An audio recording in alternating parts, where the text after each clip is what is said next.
Kevin Faure a demandé la parole. Merci, Monsieur le Président.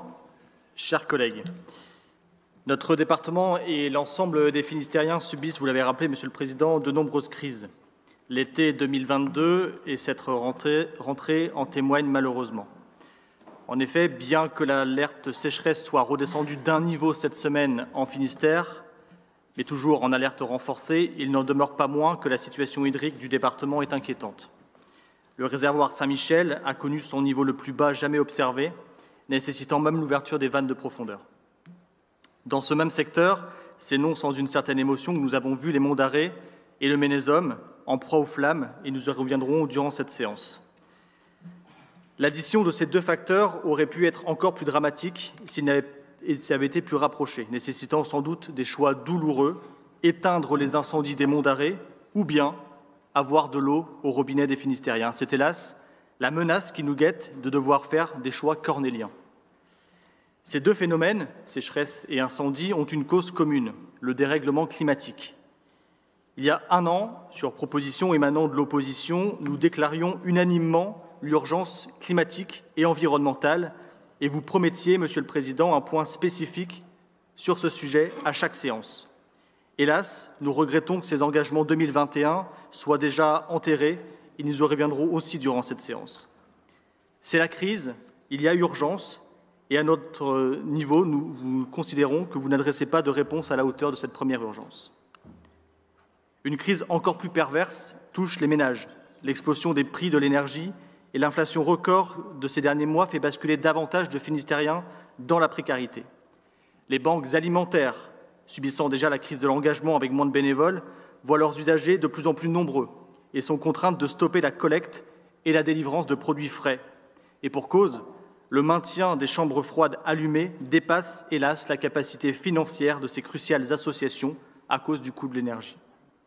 Nous vous alertons depuis plusieurs mois déjà sur la situation des banques alimentaires du Finistère, avec une augmentation de plus de 30% des demandeurs au secours populaire à Morlaix, Quimper et Brest, avec un nombre de jeunes et d'étudiants qui grimpent.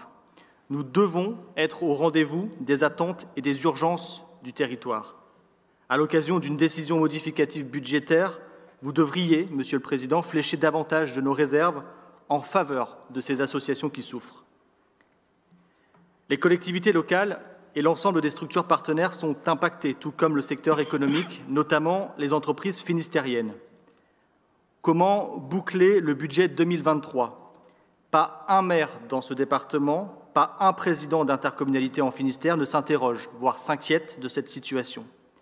Cette incertitude sur le budget des institutions publiques aggrave l'inquiétude des entreprises, voyant pointer une éventuelle réduction de la commande publique et donc une baisse de leur carnet de commandes. Là aussi, le département peut et doit agir. Agir en faveur des Finistériens les plus précaires, agir en rassurant les entreprises sur un maintien de la commande publique départementale, agir en appelant à un sursaut national de l'État en faveur des collectivités.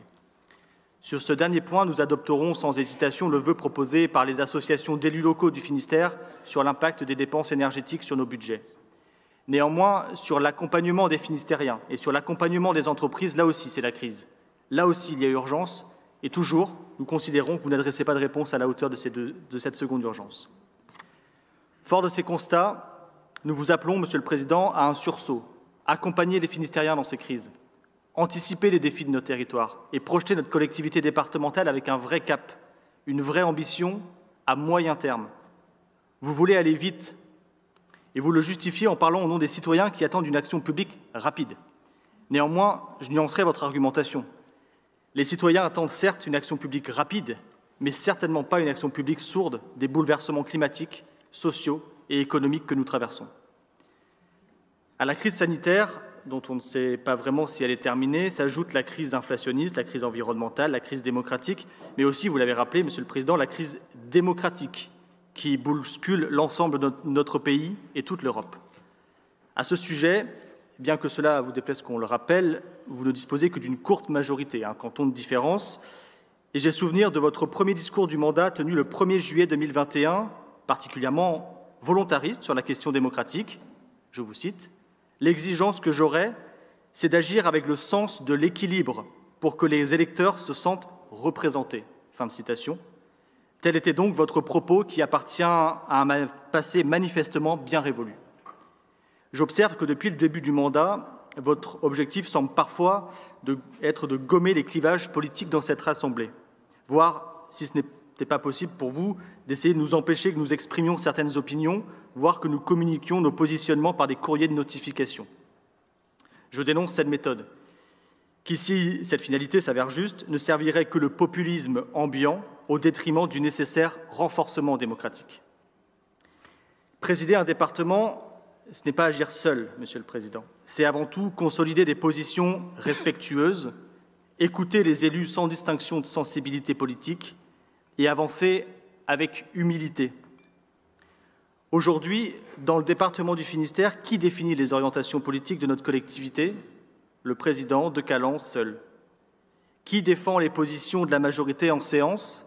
Très majoritairement, le président de Calan seul. Qui doit-on solliciter lorsque l'opposition pose des questions légitimes en commission ? Le président de Calan pour qu'il décide seul. Qui détermine les structures, clubs et associations qui doivent recevoir une baisse ou une hausse de subventions ? Le président de Calan, encore et toujours seul. Vous vous voulez omniprésent, vous en devenez omnipotent, Monsieur le Président.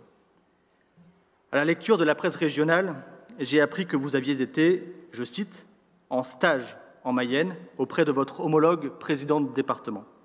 J'ignore quel était l'objet précis de ce déplacement, mais peut-être que dans le rapport de stage du stagiaire de Calan que vous pourriez nous transmettre, nous y verrons plus clair. Hélas, je doute que vous ayez progressé en respect démocratique à cette occasion. Durant cette séance, peu de décisions, peu de réelles délibérations, hélas, ce qui semble traduire une culture davantage tournée vers l'oral et la communication de surface, plutôt qu'une culture de l'écrit et de l'engagement ambitieux et financé. Néanmoins, peut-être entendrez-vous notre volonté d'améliorer profondément l'action sociale en faveur des aidants. Mathieu Stervignou y reviendra lors de l'examen des rapports de la Commission de l'action sociale. Peut-être adopterez-vous l'amendement que nous vous présenterons sur les collèges. Ma collègue Céline Gazletan y reviendra lors de l'examen des rapports de la Commission Enfance, Jeunesse, Culture, Sport et Associations. Peut-être accentuerez-vous l'ambition environnementale de votre action. Mes collègues Armélie Ruguin et Sandrine Manusset y reviendront lors de l'examen des rapports de la Commission au développement durable et territoire. Peut-être annoncerez-vous des actions fortes pour atténuer la crise démocratique, en œuvrant avec davantage de participation citoyenne. Après 16 mois de mandat, il serait bon d'avancer sur cette question cruciale et attendue par de nombreux Finistériens. Peut-être entendrez-vous notre volonté de contribuer à l'action départementale dans le respect démocratique des opinions et du débat. Vous avez fait une liste d'annonces de plans qui seront présentés prochainement, mais nous voulons participer à ce débat, nous voulons participer à la construction. Sur le plan grand âge, au début de l'année, vous nous avez demandé le nom d'élus d'opposition pour participer à cette réflexion. Aujourd'hui, nous n'avons pas reçu d'invitation pour participer à cette construction.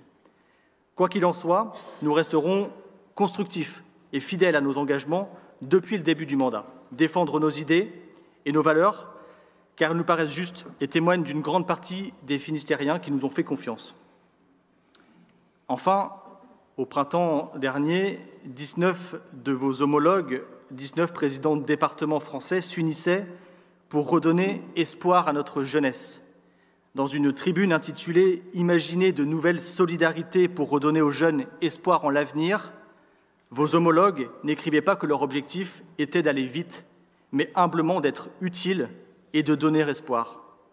Pour votre prochain stage, Monsieur le Président, je ne peux que vous suggérer de mettre le cap sur un de ces 19 départements.